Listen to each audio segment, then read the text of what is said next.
ஐந்து கரத்தோனை போற்றி, ஆனை முகத்தானை போற்றி, மூஷிக வாகனனை போற்றி, மூலப்பெரும்பொருளை போற்றி, சித்தி புத்தி விநாயக பெருமானை போற்றி. குருவே சரணம்.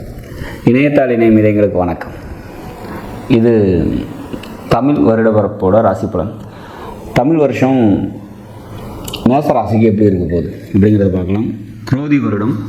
இந்த வருஷத்தோட ராஜா அப்படின்னாக்கா செவ்வாய் பகவான், மந்திரி அப்படின்னாக்கா சனி பகவான். இப்போ இந்த காம்பினேஷன் பார்த்திங்கன்னா நமக்கு என்ன சொல்லுது, ராஜாவும் மந்திரியும் நட்பு கிரகங்களாக வரும்போது பார்த்திங்கனாக்கா அரசியல் அமைப்புலாம் நல்லாயிருக்கும், முன்னேற்றமான சூழ்நிலைகள் இருக்கும், அரசியலில் புதிய மாற்றங்கள்லாம் ஏற்படும், நல்ல மினிஸ்டர்ஸு அல்லது இந்த அரசியல் தொடர்பில் இருக்கக்கூடியவங்களாம் நல்லபடியாக செயல்படுவாங்க அப்படின்னு எடுத்துக்கலாம். ஆனால் இது ரெண்டு பகை கிரகமாக வர்றதுனால பார்த்திங்கனாக்கா இந்த வருஷம் அரசியல் சூழ்நிலைகள்லாம் அவ்வளோ சிறப்பாக இருக்காது, நிறைய குழப்பங்கள் இருக்கும், நிறைய மாற்றங்களும் இருக்கிறதுக்கான வாய்ப்புகள் இருக்குது அப்படிங்கிறத சொல்லலாம். இந்த வருஷம் விவசாயம் நல்லா இருக்குமா அப்படின்னா நல்லாயிருக்கும். ஏன் அப்படின்னாக்கா சுக்கிரன் அர்க்காதிபதியாகவும் மேகாதிபதியாகவும் வர்றதுனால, அப்போ அது ஒரு இயற்கை சுபகிரகமாக இருக்கிறதுனால பார்த்திங்கனாக்கா இந்த வருஷம் மழை சம்மந்தப்பட்ட விஷயங்களும் விளைச்சல் விவசாயம் இதெல்லாம் சிறப்பாக இருக்கும் அப்படிங்கிற மாதிரியான ஒரு அமைப்பு. விவசாயங்களுக்கு, விவசாயம் சார்ந்த தொழில் பண்ணுறவங்களுக்கு இந்த வருஷம் சிறப்பான ஒரு வருஷமாக இருக்கும் அப்படிங்கிறத நம்ம எதிர்பார்க்கலாம். மழை எப்படி இருக்குன்னா மழை நல்லபடியாக இருக்கும். அப்போ குரோதி வருஷத்தை பொறுத்த வரைக்கும் பார்த்திங்கனாக்கா அரசியலமைப்பில் ஒரு சில மாற்றங்களும் குழப்பங்களும் இருக்கும். இண்டஸ்ட்ரியல் சம்மந்தப்பட்ட பிரச்சனைகள் நிறையா வரத்துக்கான வாய்ப்புகள் இருக்கும். வண்டி வாகனங்கள் பார்த்திங்கனாக்கா மாற்றங்களை சந்திக்கும். அதாவது இப்போ எலக்ட்ரிக்கல் வெஹிக்கிள்ஸ் பார்த்திங்கன்னா அதிகமாக மூவ் ஆகிட்டு இருக்கு இல்லையா, அப்போ அதோட வளர்ச்சி பார்த்திங்கன்னா அதிகரிக்கும் அப்படிங்கிற மாதிரியான சுச்சுவேஷன்ஸ் இந்த வருஷம். ஏன்னா செவ்வாய் பார்த்திங்கனாக்கா ராஜாவாக இருக்கிறதுனால செவ்வாய் தொடர்பான விஷயங்கள் எல்லாம் மேலோங்கி இருக்கும்.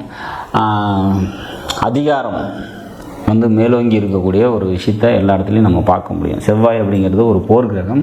அது எதையுமே ஒரு சாஃப்டாக டீல் பண்ணாமல் எடுத்தோம் கவுத்தங்கிற மாதிரியான ஒரு ஃபோர்ஸான ஒரு ஆக்டிவேஷனான ஒரு பிளானட்டு. அப்போ அதோட தாக்கம் பார்த்திங்கனாக்கா அரசியல் சார்ந்த விஷயங்கள்லாம் இருக்கும் அப்படிங்கிற மாதிரியான ஒரு அமைப்பு.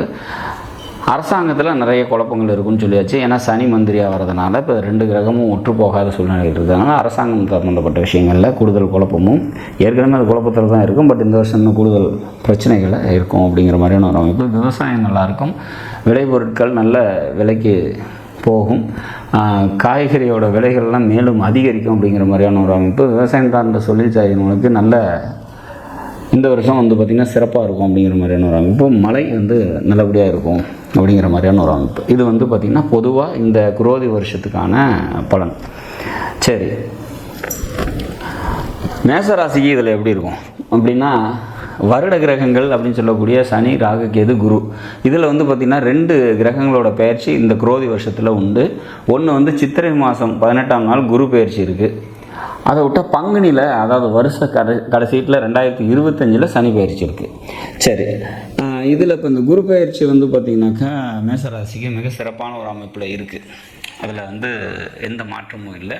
இந்த 2024 முதல்ல நீங்கள் சந்திக்க போகிறது குரு பயிற்சி தான். சனி பார்த்திங்கன்னா வருஷ கடைசீட்டில் தான் இருக்குது. அது 2025 தான் நடக்க போகுது. அப்போ சனி பார்த்திங்கன்னா ஆசிரியர் கும்பத்திலே தான் இருக்க போகிறாரு. இதில் குரு மட்டும் பார்த்திங்கன்னா ரிஷபத்துக்கு போகிறாரு. உங்களோட ஜென்ம குருவாக இருந்து இது வரைக்கும் உங்களுக்கு ஒரு சில நன்மைகளை செஞ்சுக்கிட்டு இருந்த குரு பகவான் 2ஆம் வீட்டுக்கு போகிறாரு. இது வரைக்கும் கடந்த காலத்தில் இருந்த கசப்புணர்ச்சிகள்லாம் தீர்ந்து நல்ல ஒரு சூழ்நிலைக்கு வரப்போகிறீங்க அப்படிங்கிற மாதிரியான ஒரு அமைப்பு. குடும்பத்தில் ஒரு சில கருத்து வேறுபாடுகள் ஏற்படும் குரு 2ல் இருக்கும் போது. ஆனால் குருவோட பார்வைப்படக்கூடிய இடம் அதெல்லாம் மிக சிறப்பாக இயங்கும். வேலைக்கு போயிட்டுருக்கவங்களுக்கு வேலையில் முன்னேற்றம் கிடைக்கும். இளைய சகோதரர்கள், மாமன் வழி சொந்தங்களால் விரயமும் செலவும் பார்த்திங்கன்னா ஏற்படும். வண்டி வாகனம் வீடு சொத்து தொடர்பான நன்மைகள் ஏற்படும். தாயாரால் நன்மைகள் ஏற்படும். பூர்வீகம் சம்மந்தப்பட்ட விஷயத்தில் குழப்பம் ஏற்படும். குழந்தைகளால் ஒரு சில மனக்கசப்புகள் ஏற்படும்.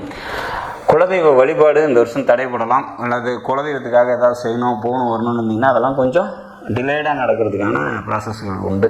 ஏற்றுமதி இறக்குமதி தொடர்பான தொழில் செய்கிறீங்களோ அதெல்லாம் முன்னேற்றமான ஒரு சூழ்நிலை நோக்கி நகரும் அப்படிங்கிறத சொல்லலாம். திருமணம் அப்படிங்கிறது, திருமணத்துக்கான முயற்சிகள் செஞ்சிட்ருக்கீங்க அப்படின்னாக்கா அதெல்லாம் கொஞ்சம் ஸ்லோவாகும் அப்படிங்கிற மாதிரியான ஒரு அமைப்பு. பொருளாதாரம் நல்லா இருக்கும், பொருளாதாரம் சம்மந்தப்பட்ட உயர்வு கிடைக்கும் அப்படிங்கிற மாதிரியான ஒரு அமைப்பு. தந்தையாரோட கருத்து வேறுபாடுகள் ஏற்படலாம் அப்படிங்கிற மாதிரியான ஒரு சுச்சுவேஷன்ஸ். சொந்த தொழில் செஞ்சுட்டு இருக்கவங்க தொழிலில் மிகப்பெரிய மாற்றமும் முன்னேற்றமான ஒரு சூழ்நிலையும் ஏற்படும். மூத்த சகோதரர்களால் நன்மைகள் ஏற்படும். தந்தை வழி உறவினர்களால் நன்மைகள் ஏற்படும். நண்பர்களால் நன்மைகள் ஏற்படும் அப்படிங்கிறது சொல்லலாம். குடும்பத்துக்காக அதிக உழைப்பும் குடும்பத்துக்காக நிறைய செலவும் செய்வீங்க அப்படிங்கிற மாதிரியான ஒரு அமைப்பு. மொத்தத்தில் மொரோவர் இந்த குரோதி வருடம் வந்து பார்த்திங்கனாக்கா உங்களுக்கு ஆகச்சிறந்த பல நன்மைகளை தந்து அரிய ஒரு வாய்ப்புகளை ஏற்படுத்தி கொடுத்து முன்னேற்றமான ஒரு சூழ்நிலை நோக்கி எடுத்துகிட்டு போவோம் அப்படிங்கிறத சொல்லலாம். இது வரைக்கும் இருந்த கடந்த கால கசப்புணர்ச்சிகள்லாம் மாறி ஒரு புது பொலிவோட மேசராசி வந்து பார்த்திங்கனாக்கா தனது வெற்றி பயணத்தை நோக்கி நகரும் அற்புதமான நாட்கள் தான் இந்த குரோதி வருடம் அப்படிங்கிறத உறுதியாக சொல்லலாம். மொத்தத்தில் மேசராசிக்கு இந்த வருடம் மிக சிறப்பான ஒரு வருடம் அப்படிங்கிறத உறுதியாக சொல்லலாம். நாடும் நாட்டு மக்களும் நலமுடன் வாழ நவகிரகங்களை வேண்டி அமைகிறேன். நன்றி, வணக்கம்.